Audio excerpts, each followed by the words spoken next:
오늘 히브리서 10장 1절부터 18절까지의 말씀은 히브리서의 그러한 지금까지 예수 그리스도에 대하여 말씀하였던 그 모든 내용을 정리하는 말씀이 바로 오늘 말씀입니다. 그래서 오늘 말씀은 우리가 그 말씀을 볼 때에 이게 좀 밋밋하게 볼 수도 있지만 이게 굉장히 영광스러운 말씀이 오늘 말씀입니다. 특별히 히브리서 말씀을 제가 계속 전하면서 말씀을 드렸지만 이 히브리서 말씀은 유대인 그리스도인들, 특별히 고난 가운데 있으면서 다시 유대교로 돌아가려고 하는 그러한 유대인 그리스도인들에게 보내는 편지로, 그래서 히브리서의 말씀을 보게 되면 독특한 특징 중 하나가 바로 예수 그리스도와 유대교의 여러 가지 것들을 비교하면서 그리스도의 위대하심과 뛰어나심에 대하여서 히브리서 전체를 우리에게 설명합니다. 그래서 우리가 그 히브리서의 앞에 그러한 말씀서부터 보게 되면 히브리서는 예수 그리스도와 천사를 비교하고, 또한 예수 그리스도와 모세를 비교하고, 예수 그리스도와 여호수아를 비교하고, 예수 그리스도와 유대 율법을 비교하고, 예수 그리스도와 레위 제사장을 비교하고, 예수 그리스도와 제사와 제사법에 대하여서 비교하면서 예수 그리스도가 얼마나 위대하신지, 그리고 예수 그리스도 안에 있는 그 부하가 무엇인지를 보여주는 것이 바로 이 히브리서의 말씀입니다. 그리고 이러한 말씀을 통하여서 다시 유대교로 돌아가지 말 것을 권면하는 말씀이며, 이것은 동일하게 오늘날에도 예수님을 믿었었으나 다시 예수님을 믿는 그 신앙을 버리고 다시 세상으로 돌아가려고 하는 이 시대의 많은 그리스도인들에게도 귀한 은혜를 주는 말씀이 바로 이 히브리서의 말씀입니다. 그래서 이 히브리서의 말씀이 사실은 쉽지는 않은 말씀이지만 이 히브리서의 말씀을 분명하게 알게 되면 굉장한 능력이 있는 말씀이 바로 이 히브리서의 말씀입니다. 오늘은 이 히브리서의 말씀을 정리하며 예수 그리스도가 우리에게 주신 그 구원의 은혜가 무엇인지, 그 복음의 진리가 무엇인지, 예수 그리스도가 그 유대교의 그 어떤 것보다도 뛰어나라고 하는데 그 본질이 무엇인가에 대해서 분명히 말씀하고 있는 말씀이 바로 오늘 말씀입니다. 오늘 1절 말씀을 보게 되면 히브리서는 율법을 장차 좋은 일의 그림자일 뿐이라고 말씀합니다. 즉 구약의 율법의 여러 가지 규례와 제사와 제사법은 단지 장차 좋은 일의 그림자라는 것을 우리에게 말씀하고 있죠. 실체가 아닙니다. 이 율법에 나와 있는 것, 구약에 나와 있는 이러한 것들은 그림자일 뿐입니다. 이 구약의 이 분명한 한계, 율법의 한계, 제사와 제사법의 분명한 한계가 무엇입니까? 우리 오늘 말씀을 보게 되면 그것을 우리에게 분명히 말씀해주고 있죠. 그것은 이 제사를 해마다 드리지만, 항상 드리지만, 그러나 그 제사로는 나오는 그러한 자들을 언제나 온전하게 할 수 없는 것이 바로 이 구약의 율법이며 제사입니다.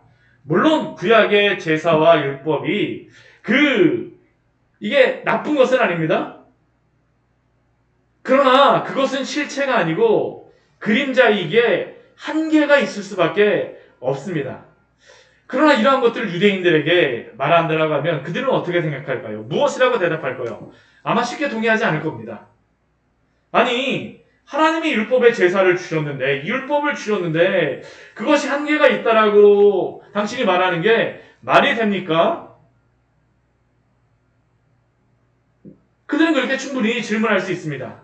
나름대로 이 구약의 제사를 통하여 은혜도 받고 하나님의 임재도 느낀다라고 그들은 대답할 수 있으며, 그 거룩한 예식 가운데에서 나타난 것만으로도, 그 거룩한 그러한 예식만으로도 충분한 그러한 자부심을 그들은 느낄 수도 있습니다.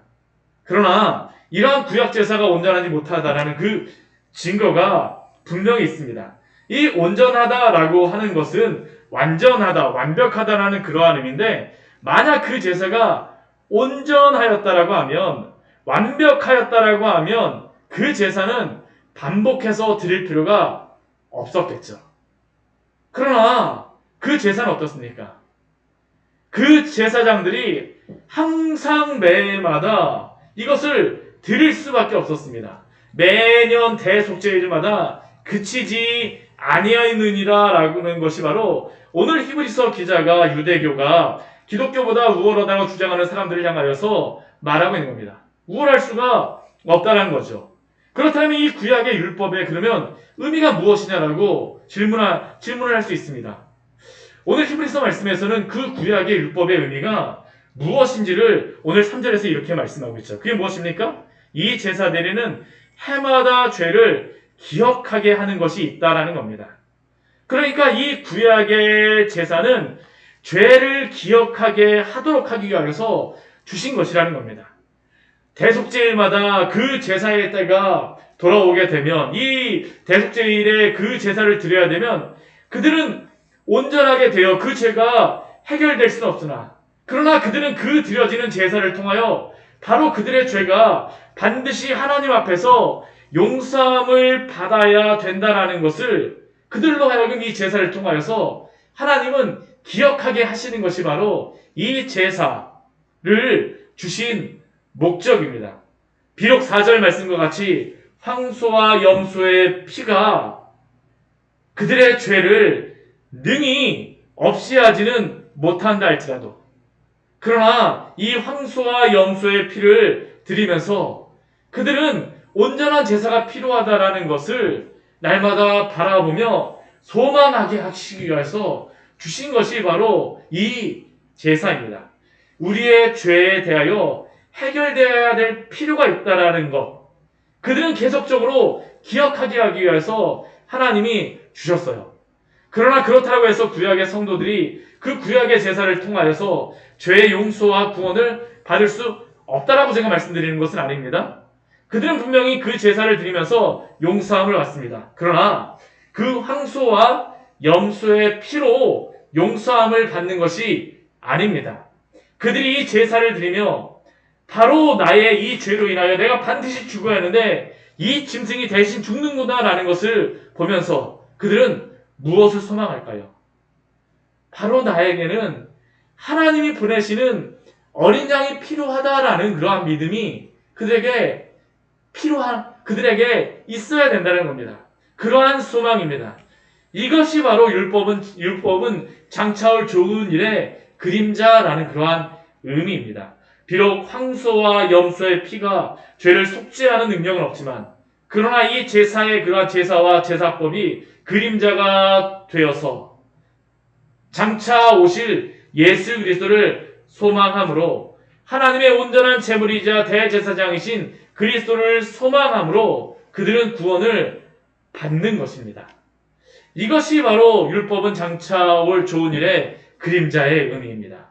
구약의 성도들은 온전한 제사를 이루실 그리스도를 소망하고 믿음으로 그들은 죄의 사함을 받게 되어집니다. 그렇다고 하면 도대체 예수 그리스도가 성취하신 온전한 제사는 그 의미는 무엇입니까? 오늘 그 10장 5절서부터 10절까지의 말씀을 보게 되면 그리스도가 이 땅에서 성취하신 온전한 제사가 무엇인가를 우리에게 분명히 말씀합니다. 그것이 무엇일까요? 먼저 우리 5장 그 10절에 그 5절에서 10절까지의 말씀은 시편 40편 6절에서 5절까지의 말씀을 인용한 말씀입니다. 우리 같이 한번 찾아보도록 할까요? 우리 시편 40편 말씀을 같이 한번 찾아보도록 하겠습니다. 시편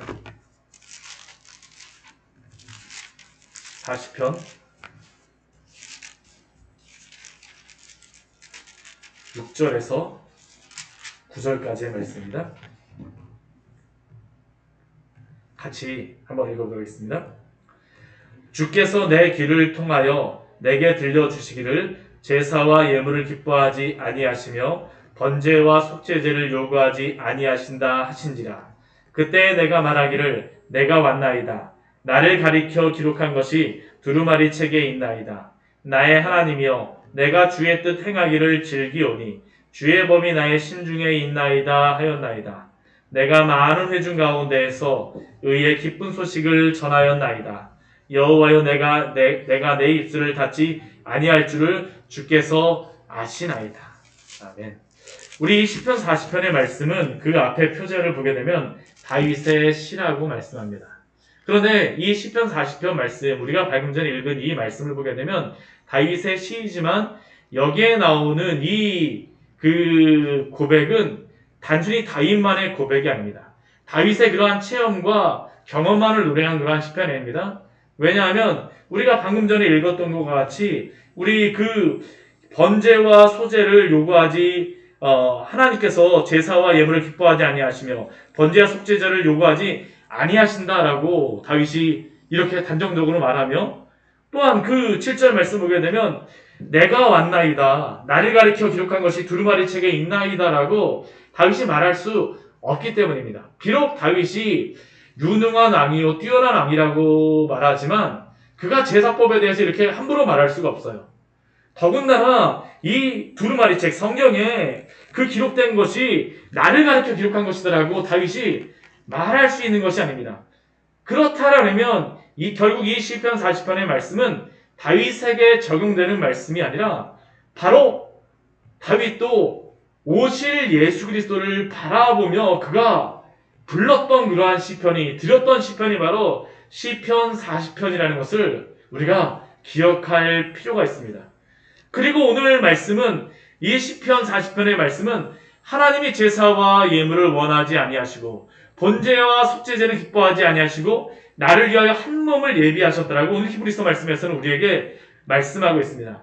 그 예비하신 한 몸, 하나님이 예비하신 한 몸, 그분은 누구를 의미합니까? 바로 성육신하신 이 땅에 오신 예수 그리스도입니다. 바로 예수 그리스도가 하나님이 예배하신 참된 제물입니다. 구약의 제사와 예물이 아니라, 번제와 속죄제가 아니라 바로 하나님께서는 하나님이 기뻐하시는 한 몸 예수 그리스도를 예비하심으로 이 땅에 보내셨습니다. 그렇다면 하나님이 예비하신 한 몸 예수 그리스도는 대제사장이자 제물로 이 땅에 오셔서 무엇을 하셨습니까? 바로 순종입니다. 오늘 10장 5절서부터 우리 10절까지의 말씀을 보게 되면 비슷한 그러한 말씀을 계속 반복을 해요. 우리 5절 말씀을 보게 되면 하나님이 제사와 예물을 원하지 아니하시고 오직 나를 위하여 한 몸을 예비하셨도다 하면서 번제와 속죄제는 기뻐하지 아니하시고, 우리 7절 말씀은 또 뭐라고 말씀합니까? 두루마리 책에 나를 가르쳐 기록된 것 같이 하나님의 뜻을 행하러 왔나이다. 제사와 예물을 하나님이 원하지 아니하시고 그것을 번제와 속죄제는 기뻐하지 아니하시지만, 그러나 이 오시는 그러한 분은 번제와 속죄제를 그것을 행하시러 온 게 아니라 무엇을 하시기 위해서 오셨다는 겁니까? 하나님의 뜻을 행하러 오셨다라고 말합니다. 또한 이것은 8절과 9절에도 다시 한번 반복해서 말합니다. 위에 말씀하시기를 주께서는 제사와 예물과 번제와 속죄제는 원하지 아니하고 기뻐하지도 아니한다 하셨고, 그 후에 말씀하시기를 보시옵소서 내가 하나님의 뜻을 행하러 왔나이다 라고 말씀합니다. 곧 예수님께서 이 땅에 제물이 되시기 위해서 오셨지만, 분명히 히브리서 말씀에서 그것을 말씀하고 있지만, 그러나 그가 번제와 속죄제가 되기 위해서 오셨다라고 하지만, 그러나 그가 번제와 속죄제가 된다는 의미는 단순히 구약의 제사와 같이 제물로서의 의미만을 가지는 것이 아닙니다. 오히려 예수님께서는 이 땅에 순종하시기 위하여서 오셨습니다. 이것이 바로 예수님이 대제사장이자 제물로 속죄제와 번제의 제물이 되신다는 그러한 의미입니다. 오히려 하나님은 단순한 구약의 번제와 속죄제는 원하지 않으시고 기뻐하지 않으십니다. 이것을 분명하게 알 수 있는 구약의 말씀이 있어요. 우리 사무엘상 우리 15장 22절 말씀 우리 같이 한번 보도록 할게요. 우리 사무엘상 우리 15장 22절의 말씀입니다.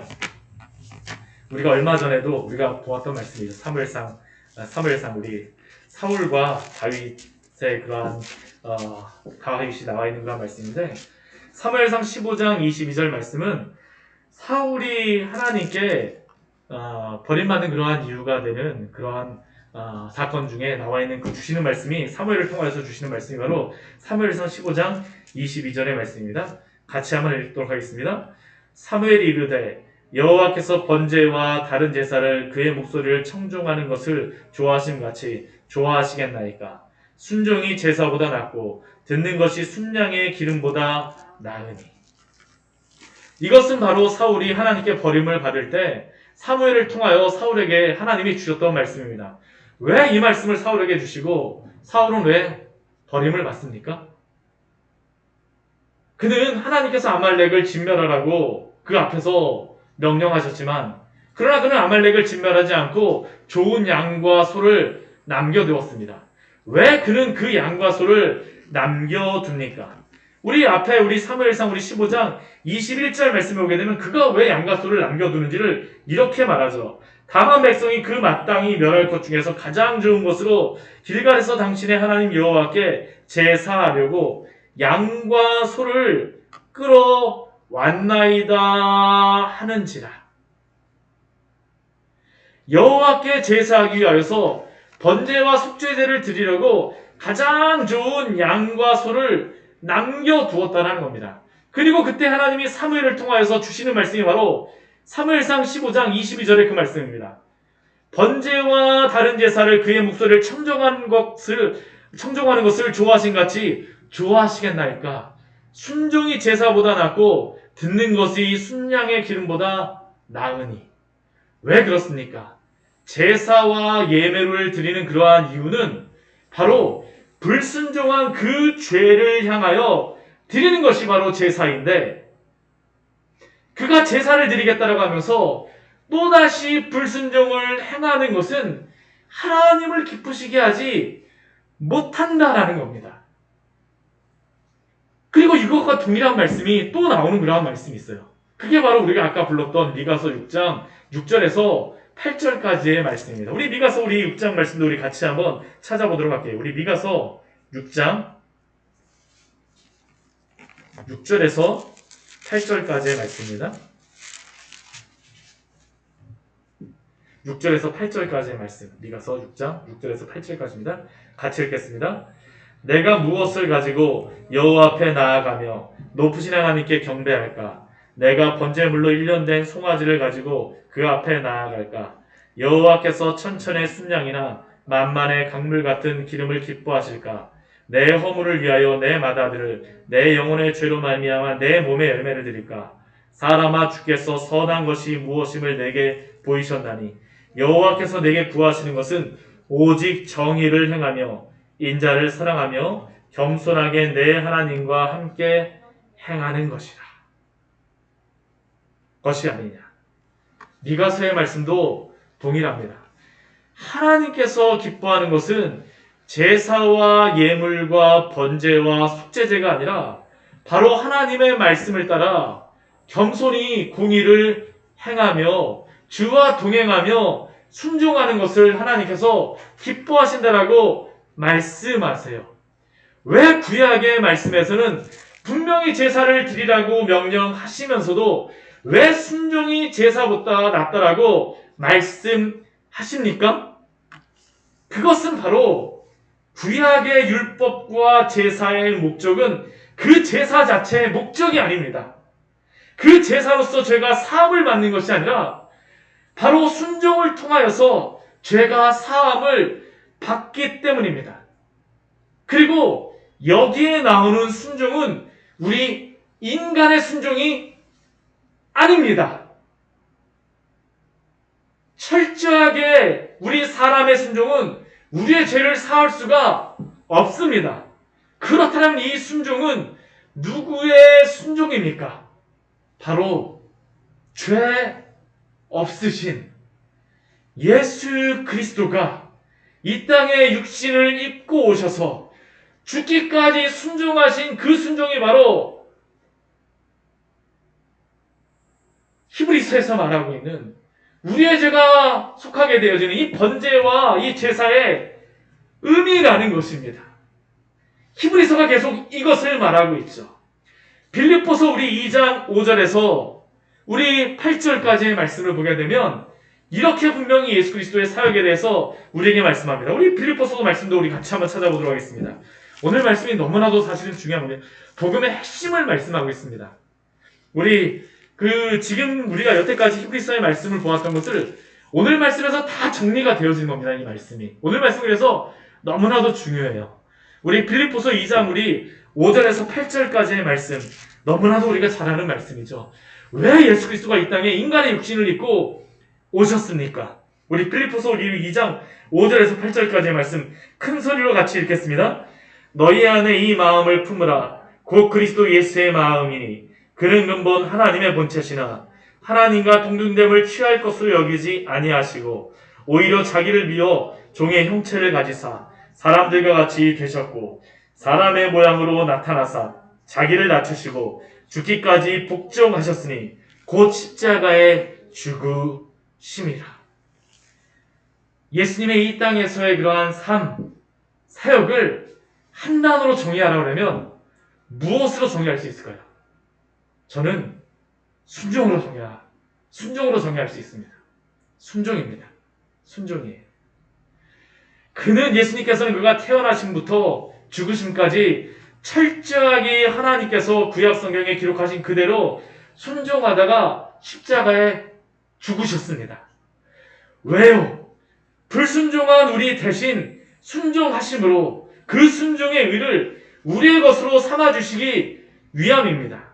우리가 죄를 속죄받는 것은 바로 예수 그리스도가 태어나심서부터 죽으실 때까지 죽기까지 순종하셨기 때문임을 믿으시기 바랍니다. 오늘 말씀을 보십시오.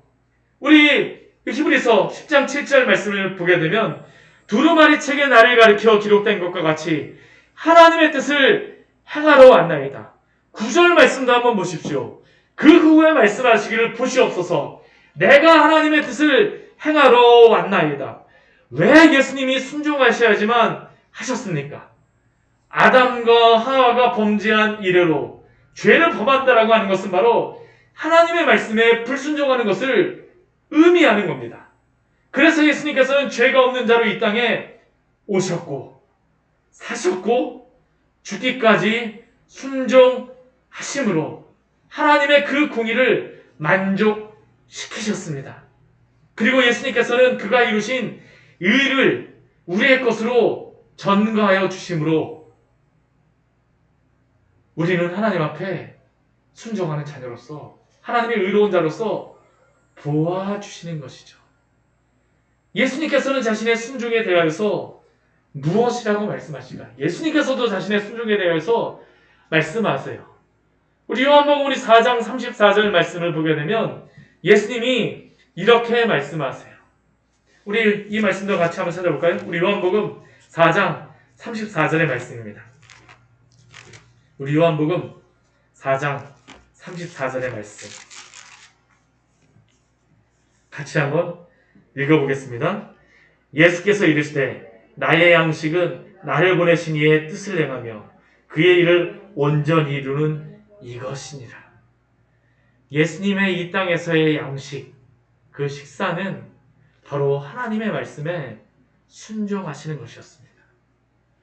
그리고 예수님께서는 이 지금 요한복음 4장은 사마리아 여인을 만날 때죠. 사역의 처음입니다. 마지막에 예수님의 그 사역의 모습도 무엇이었을까요? 바로 순종이었습니다. 우리 마태복음 26장 39절 말씀 같이 한번 보도록 할까요? 마태복음 26장 39절 예수님의 겟세마네의 그러한 기도에 대하여서 우리에게 말씀하여 주시죠. 같이 한번 읽어보겠습니다. 마태복음 26장 39절입니다. 조금 나아가사 얼굴을 땅에 대시고 엎드려 기도하여 이르시되 내 아버지여 만일 할만하시거든 이 잔을 내게서 지나가게 하옵소서. 그러나 나의 원대로 마시옵고 아버지의 원대로 하옵소서 하시고. 우리 42절 말씀에도 또 예수님께서 그렇게 말씀하시고 우리 42절 말씀도 같이 한번 읽어볼까요?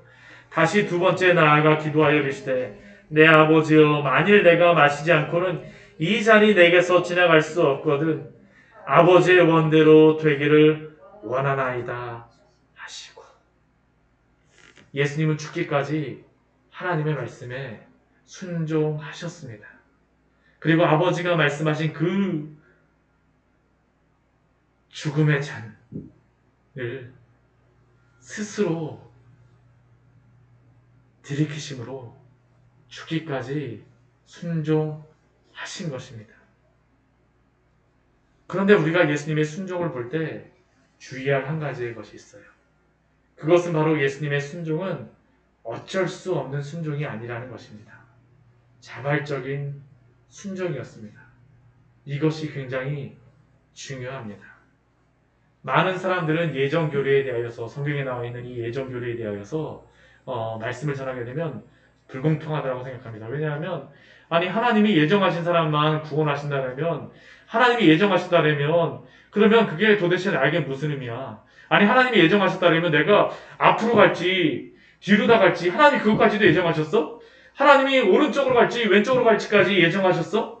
하나님이 나에게 그런 모든 것들을 다 예정하셨다면 그럼 나는 로봇과 같은가? 라고 하면서 많은 사람들은 불공평하게 생각하기도 합니다. 하나님의 예정이 도대체 무엇인가? 하나님의 뜻대로 살아간다는 게 도대체 무슨 의미인가?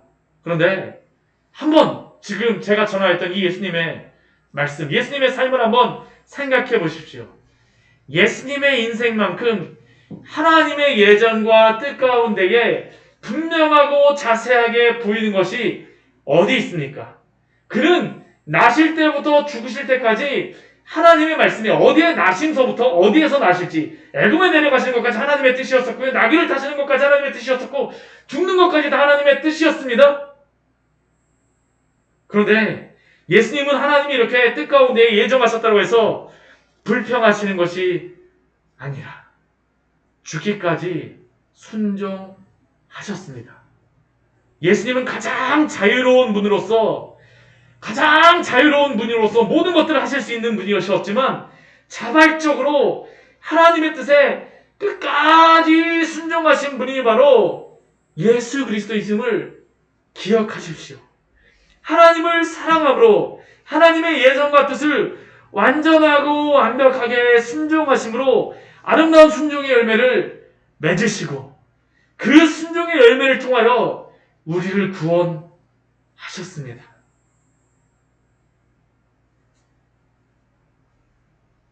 그래서 우리도 우리의 삶 가운데 나타난 하나님의 뜻에 대하여서, 하나님의 예정에 대하여서 불공평하다라고 불평하면 안 됩니다. 기쁘든지 슬플 때든지 높으나 낮으나 우리에게 주신 그러한 모든 것들이 하나님의 그 뜻 안에 있음을 바라보며 기쁨으로 하나님의 뜻에 순종해야 될 줄 믿습니다. 이게 바로 성도의 본분이죠. 얼마나 놀라운 은혜입니까? 예수 그리스도의 순종을 보십시오. 예수 그리스도는 하나님의 뜻을 순종하심으로 그것의 순종의 열매를 맺으셨습니다. 맺으셨어요. 그래서 오늘 10절 말씀은 예수님의 이 순종으로 되신 제사장이자 제물 대신 온전한 사역을 우리에게 이렇게 말씀합니다. 우리 오늘 히브리서 10장 10절 말씀 다 같이 한번 읽어볼까요? 이 뜻을 따라 예수 그리스도의 몸을 단번에 들이심으로 말미암아 우리가 거룩함을 얻었노라. 이것이 바로 예수님이 율법을 따라 자신을 제물로 드리심으로 속죄하신 방법입니다. 그래서 구약의 제사는 단순한 제사의 의미가 아니라 바로 예수 그리스도가 죄인을 위하여 죽기까지 순종하신 그 순종을 상징하는 것입니다. 그리고 우리는 모두 예수 그리스도 안에서 의롭다 하심을 얻고 구원을 얻게 되었습니다. 단순히 예수님이 번제물이 되어주시고 속죄제물이 되어주신 것이 아니라 죽기까지 순종하셨기 때문에 우리가 그 안에서 속죄함을 받았음을 기억하십시오. 예수님께서 십자가 가운데 열어놓으신 새로운 살 길을 그가 순종하심으로 우리에게 보여주시고 나타내셨습니다. 내가 곧 길이요 진리요 생명이니 나로 말미암지 않고는 아버지께로 갈 자가 없느니라라는 이 예수님의 말씀은 그냥 말씀하신 것이 아니라 예수님의 순종 가운데에 당신의 구원을 성취하심으로 우리에게 보여주신 그 기림을 기억하십시오. 얼마나 은혜가 되어집니까? 이 이상의 그러한 은혜가 어디 있습니까? 그리고 이러한 예수님의 순종은 그래서 우리의 순종으로 이어지게 됩니다. 물론 우리가 순종함으로 구원을 받는 것이 아닙니다. 그러나 예수 그리스도의 이 놀라운 속죄와 순종을 통하여 우리의 죄를 보고 깨닫게 된 죄인은 하나님의 그 크신 사랑과 예수 그리스도의 그 순종 앞에, 그 은혜 앞에 그 마음이 변하게 됩니다. 이 크신 은혜 앞에 거듭나게 되어지는 겁니다. 성령께서 우리를 그 사랑과 은혜 앞에 무너뜨려 버리세요. 이제는 나를 위하여 살아가는 것이 아니라 오직 나의 주 되시는 구주 예수 그리스도를 위하여 살게 하십니다. 그리고 그 열매로서 이제는 나를 위하여 살아가는 것이 아니라 우리 구주 예수 그리스도를 위하여 하나님의 영광을 위하여 살아가게 하십니다. 거듭난 자에게, 의롭게 된 자에게, 구원받은 자에게 당연히 일어나는 반응입니다. 왜냐하면 그리스도가 바로 나의 생명의 주가 되어주셨기 때문입니다. 그리스도를 위하여 살고 싶고 그리스도를 닮고 싶고 구원 받기 위하여서 순종하는 것이 아니라 그리스도를 닮기 위하여 그렇게 순종의 열매를 차근차근 우리로 하여금 맺어가게 하십니다. 그리고 항상 그 시작은 우리가 스스로 거룩하게 되어지는 것이 아니라 바로 예수 그리스도가 베푸신 그 속죄와 순종으로 인하여 우리가 그렇게 살아가게 되어지는 것임을 기억하십시오. 그렇게 구원받은 자는 반드시 겸손해지며 하나님의 그 율법을 사랑하며 하나님의 말씀을 순종하며 살아가게 됩니다. 그렇기에 이러한 예수 그리스도의 제사는 온전합니다. 더 이상 이것에 무엇을 더할 필요가 없습니다. 이것을 오늘 분명하게 보여주는 말씀이 더 이상 더할 필요가 없다는 것을 분명하게 보여주는 말씀이 오늘 히브리서 10장 11절과 12절의 말씀입니다. 그림책과 같아요. 이 구약의 제사장은 어떻습니까? 우리 10장 11절 말씀 보게 되면 매일마다 서서 섬깁니다. 왜 섬겨야 됩니까? 매일 제사를 드려야 되기 때문이죠. 매일 번제를 아침 저녁으로 드려야 되기 때문입니다. 그러나 그들이 그 제사를 드릴 수밖에 없는 이유가, 매일 서서 섬길 수밖에 없는 이유가 무엇입니까? 그것은 그 제사는 언제나 죄를 없게 하지 못하는 그러한 것이기 때문입니다. 그러나 그리스도의 제사는 어떠한 제사일까요? 우리 히브리서 10장 12절 말씀 보게 되면 이렇게 말씀합니다. 우리 같이 한번 읽어볼까요? 오직 그리스도는 죄를 위하여 한 영원한 제사를 드리시고 하나님 우편에 앉으사. 이것이 놀라운 말씀입니다. 구약의 제사장은 매일 서서 섬기며 제사를 드려야 하지만 예수님은 단번에 영원한 제사를 드리고 이제는 하나님 우편에 앉아 계십니다. 더 이상 서서 계시지 않으세요. 왜 앉아 계십니까?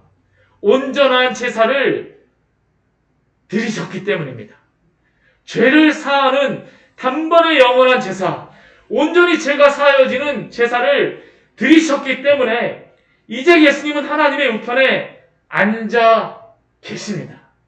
이게 히브리서 전체를 통해서 우리에게 말씀하였던 그 놀라운 말씀이죠. 흡사 이것은 무엇과 같을까요? 우리 6일의 창조 뒤에 하나님께서 7일째 무엇 하십니까? 안식하셨습니다. 우리가 안식일을 지키죠. 7일째 주일을 지키죠. 근데 이 안식하다라는 이 안식일의 의미가 이 샤밧이라고 원어에서는 이야기하는데 이 샤밧이라는 의미가 원래의 의미는 무엇이냐 하면 쉬다, 휴식하다는 의미가 아닙니다. 이 의미가 무슨 의미냐면 멈추다라는 그런 의미입니다. 왜 멈추다라는 의미가 안식일의 그러한 의미가 될까요? 그것은 바로 하나님이 6일 동안 창조하시고 나서 심히 좋았더라는 그런 말씀같이 모든 것이 완벽하고 온전하였기 때문입니다. 그런데 문제는 무엇이었습니까? 아담과 하와가 범죄한 이래로 하나님의 이 안식이 깨어지게 되었습니다. 죄가 들어왔습니다. 그런데 어떻게 이 하나님의 안식이 다시 회복될 수가 있습니까?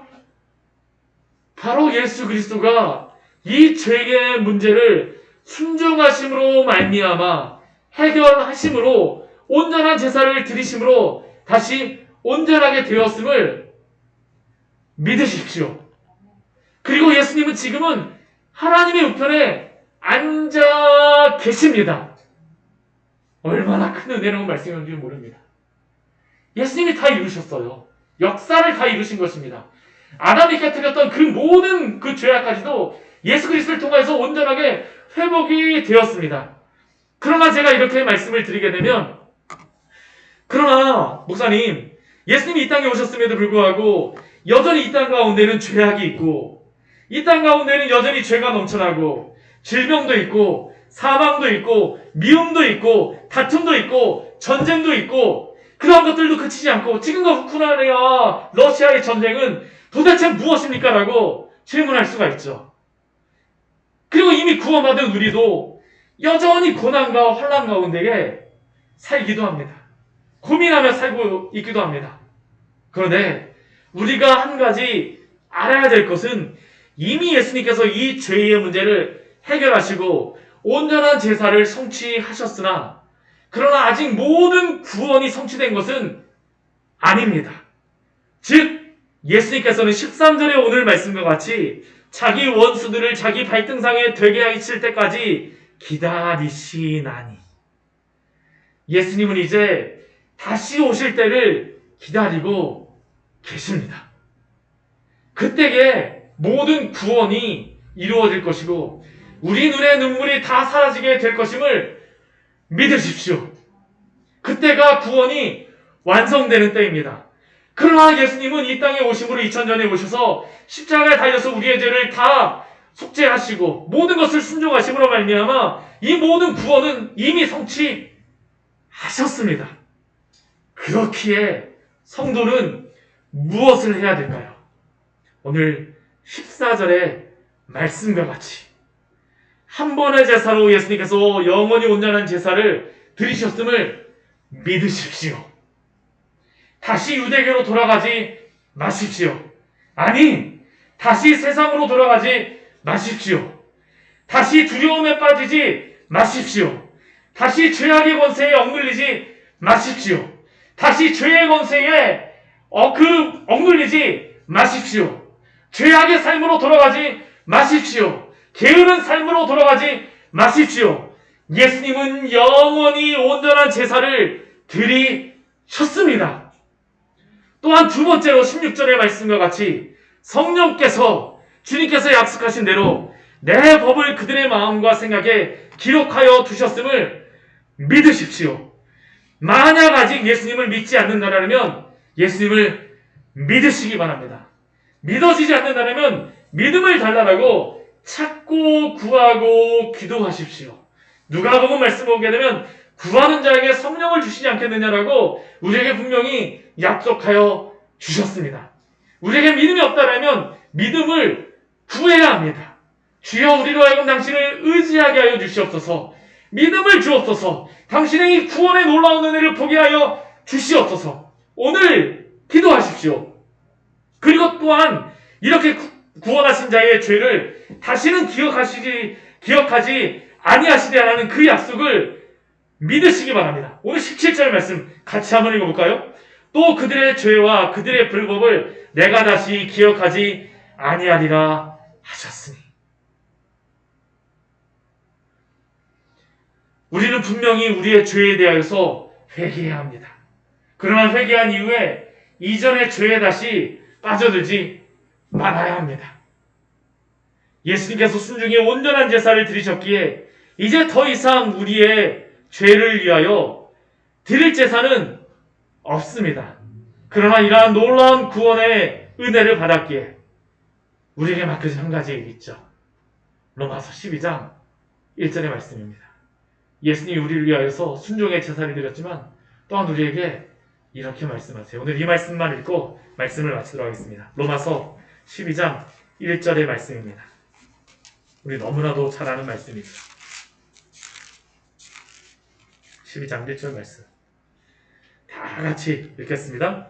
그러므로 형제들아, 내가 하나님의 모든 자비하심으로 너희를 권하노니 너희 몸을 하나님이 기뻐하시는 거룩한 산제물로 드리라.